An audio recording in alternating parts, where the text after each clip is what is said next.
This is part 2 to the Devil's Looking Glass, located on the Nolichucky River in between Jonesboro and Irwin, Tennessee. The Devil's Looking Glass is a dangerous cliff face, and also the trails around it are treacherous, so just beware. In the first part, we talked about the legend of old Miss Wilson, which is the witch that said to send out all these spirits up on the cliff and stuff. Then we talked about the demon slash Bigfoot that roam the cave and try to take out all the Native Americans and people walking around there. And third, we talked about the Native American lady that jumped off the cliff over the loss of her husband that had lost his life in the battle. And now she still haunts the river below.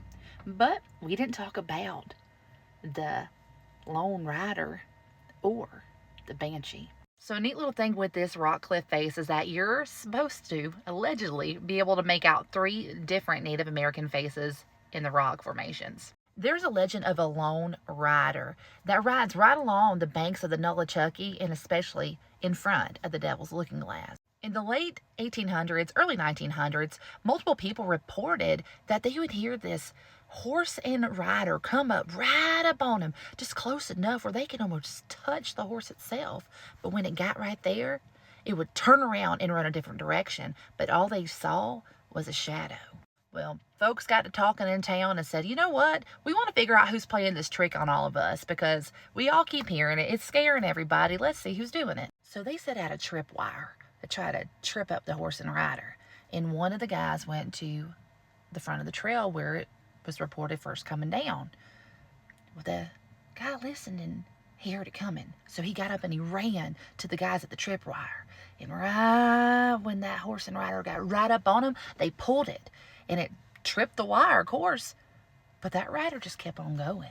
Legend said when they went to go look and see where that rider came through and why it didn't get tripped up, they noticed that it wasn't even horse hooves. It left goat tracks. And since then, they've been calling it the Devil's Run. This next story is about a man and his pregnant wife that were camping along the banks of the Nolichucky River right in front of the Devil's Looking Glass. Now, if you know the Appalachian Mountains, it's known to have banshees. And banshees aren't exactly bad. Some people think that that's a they're going to get you kind of thing. But no, usually what they are is an omen of death. And they are a warning. So if you hear a banshee, it's letting you know that death is coming to someone near you or possibly you. But as they set up camp and they were around the campfire, he kept hearing bobcats off in the distance, or at least that's what he thought. So to protect the camp and his wife, he went out in the woods to get the bobcats. And he thought that he would get right up to the screaming bobcats and it would be further off, and he could never exactly get up on it until he realized that that sound was coming from all around him. The screams, and it freaked him out, so he ran back to check on his wife, and when he checked on her, he found her in labor. Unfortunately, his wife and his baby passed away during birth, and it's said that those banshees to this day can be heard to bring a tale that death is coming. Now, if you've got your own story about the Nolichucky River or even the Devil's Looking Glass, y'all know what to do right there. And if you like this video, you know what to do. Don't forget to follow me for more paranormal stories.